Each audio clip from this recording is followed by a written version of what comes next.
was maybe a bold assumption, but yeah, it's really important because nowadays in the data spaces we often tend towards the ODIL stuff, and it's really important. Rego is out there. Rego has, with the Open Policy Agent, a really strong framework, and that fosters a lot of challenges, solved a lot of challenges.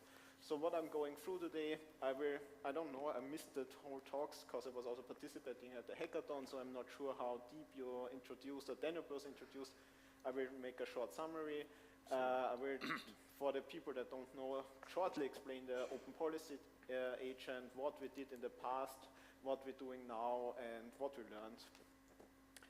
Because now, I don't know how you're familiar from the tech side, really, as I said, really tech talk, with the current compliance implementation, but basically it's right now baked into code. So you have JavaScript code, and that's the compliance engine.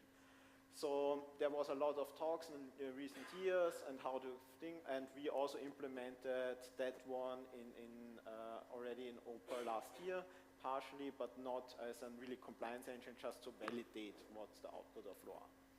So, and the Danube released is the first time we have now a clear rules extension point where you can say, okay, I build up on something that's already there and make my own rules. That's the bring your own rules. I hope you heard all about. But from the architectural point of view, you can use a compliance dispatcher and then have multiple rule sets behind this dispatcher, and you choose from, for example, a clearinghouse, which compliance you want to apply for. And of course, there is this new thing, meta registry, but this probably falls now short because Christoph has no talk, which enables the cross-ecosystem trust. So, but the big question I want to answer today in this talk is, where come the rule engine behind the dispatcher? So we know that there is, of course, the law already out there. There's, of course, some work in working groups for adding additional Danube points, and Delphine made, I'm pretty sure, a good presentation about how you can use their existing software structure to make your own extension. But I wanted to go into the root of how OPA and Rego can be used instead. So, but what is the Open Policy Agent actually? That's a cloud-native, graduated policy engine. So it's really big, for example, in Kubernetes and other environments. It's heavily used, and I know it also from an enterprise context. Our customers also make use of it. So maybe an additional side note, it recently got closer to Apple, because Apple had a lot of the stuff.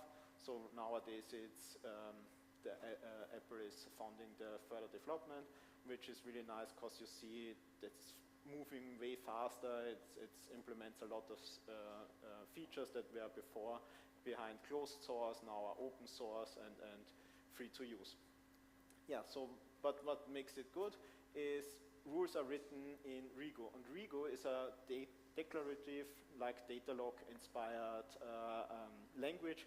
So you have, you don't write direct code, but you're also not writing like just any script language. So it has some built-in functions that are used and defined, which you can make use of, for example, to receive a job token or make simple HTTP requests, but it's limited, so it's quite clear that you cannot do everything which you could use with a normal programming language, which is of course good, because who wants to make a compliance engine that can do everything? If there's some malicious code, it's also bad. And as I said before, as a mature ecosystem, it's around for a very long time. It's more open source than ever, and it delivers a lot of really nice features, like that you can bundle policies into basically bundle policies together. You have this decision logs, which is of course towards compliance also important, which clearly said input, output, what was validated, and of course the whole test suite and tooling around it. So we also used it as Posedio in the last years and already presented, I think at the last 2 tech talks, already parts of it, and towards now we focused on validating compliance credential, because Danube was not around, so there was no way to define our own rules. So we used an implementation. I wrote a small Go SDK for Go, so you can easily use in OPA, because forgot to mention OPA is written in Go. So if you want to make extension, you have to use the Go language.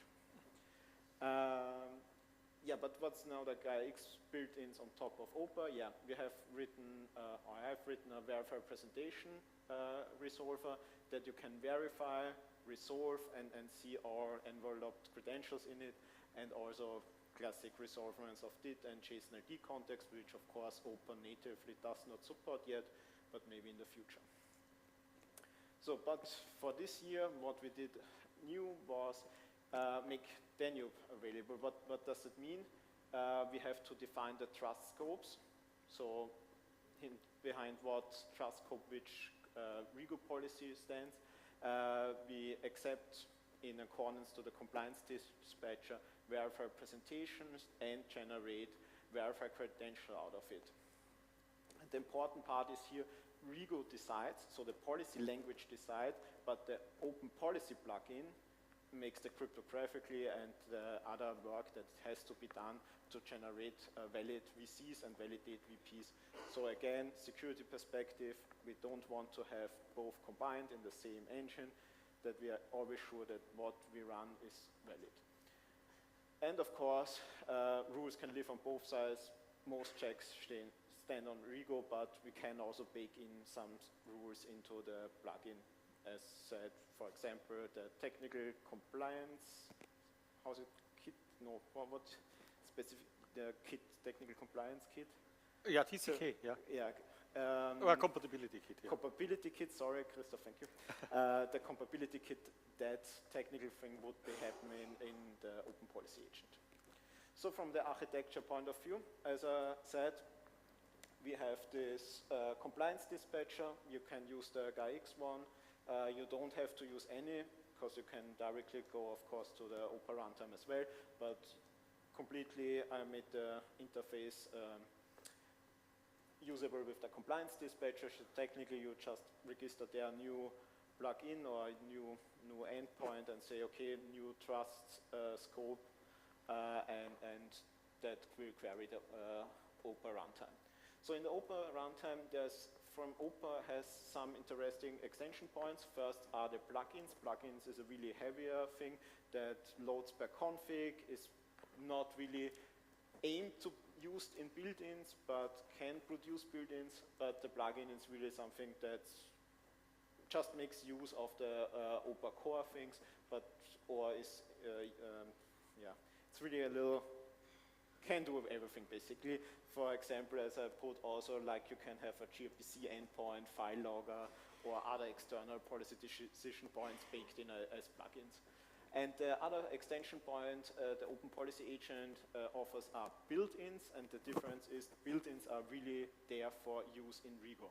So that's, for example, when I want to resolve a VP from a JOT with, in this case, a very long node with Gaia-X compliance, so that does a little thing of everything. It makes out from a VP, resolve everything that's in, and checks if there is a the compliance credential, so checks every hash that is mentioned there, if it's the really VC that's delivered, and gives that back in form of an array of VCs, which is of course very convenient, because writing that maybe suits long, but writing the whole test suite will take roughly about 100, 200 lines of code at least. And another already official built-in is, of course, HTTP send, as I mentioned before. So from the workflow, as I mentioned, we go with the verifiable presentation in the plugin, which does define which policy we have to call, goes into a participant Danube Rego policy, verifies, for example, here the incoming VP from a cryptographical point of view, but that's another plugin not mentioned here.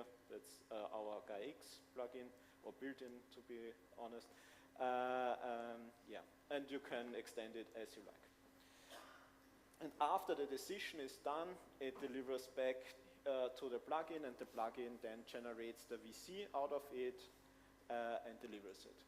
So now going into even more technical details, how does the Rego policy look like? So first of all, you define the package name or the policy name. You can, of course, use multiple, and you can use nested ones. I have not built in nested ones.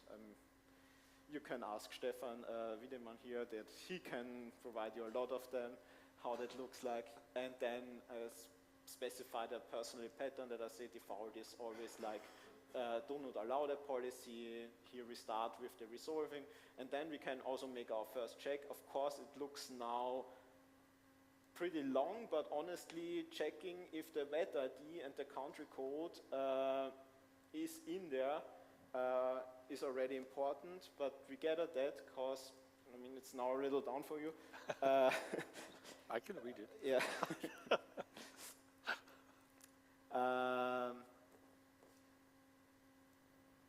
So we check then if it's really in there and deny if it's not in there. And why I choose this as an example, because we have other trust ecosystems. And one of them is, for example, the Posedio registry. They have already a lot of participants. So how do I check now if, and usually companies identify each other with registration number. In this case, for simplification, I only use the VAT ID.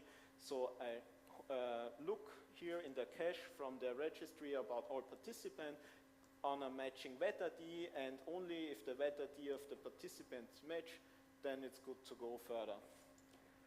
So then I have like my check, and in this case it was only one check. I mean, our original policy does some more, of course, but for presentation purposes, see, we have some compliance check.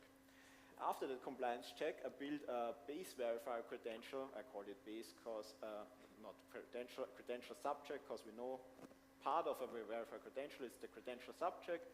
And with that, I can extend it, again, just with OPA rules. For example, because in the Gaia-X participant credential, there is not the wallet address from Posedio. Why should it? And also, like, the link to the Posedio presentation. They have Gaia-X participant credentials already there and presentations for it in place. So that's, of course, not in. And then, also again, a little on the lower side of the floor, I built the context, which basically extends the namespace. So I can see that I have I called it new participant as example, so that's the custom namespace, but I also have the Posedio namespace, and then extend it and have a new constructed new participant credential, I call, which combines the Gaia-X participant credential with a new participant credential on matching the wallet address and presentations, and also giving out the VAT ID. So I'm ready almost to the end. What lessons learned do we have? Because that's the more important part. From a technical perspective, we can go very deep and even deeper. I think bring your own fits can be proved that it fits Rego, because we can have rules in Rego, which of course was always there, but we can have compliance rules. We can ship them in bundles. We have separated the policy from the execution engine, which is nicer to version anyway, so that's a very good fit. And it's really important that the rules stay declarative, and it's unit testable. We can test it, and rule authors don't have necessary to touch Go. To be fair, Rego is almost Go, but not there. So it's a simplified version, but you don't have to really go into understanding the rules engine. You have to understand what the Rego framework and the rule engine does, which is very different to, for example, nowadays with the implementation of Gaia-X, where you have to understand the JavaScript framework to correctly implement the rules. Yeah, of course, as I said before, crypto lives in Go, not in Rego, which I personally find important, as the engine does not deal with crypto. Then you can have really, as I'm a Go developer, the most reported incidents are on the crypto library in Go, naturally, because it's the most monitored one. But if we can centralized update that one, and not every policy has to look if there is an update, is very good. We have these decision logs, which is already baked in, which is very nice. Also, I think using before, I talked with Yassi, and he was also like with the debugging console, so having strict and audit trail and actually can distribute it, and if there's some questions or something, I can even share them, and I could use a notcher vendor where I can store them. The plugin can stand alone or can be used behind the compliance dispatcher. That was also not a big problem. So it's very easy to use in that reason, and again, easy in the meaning for tech people. And what's really also nice, OPA's graph representation for the Rego validation, so you can follow in what will OPA in which order validate, and it has an automatization mechanism to parallelize stuff. So, but what was the bad part? Of course, the JSON LD.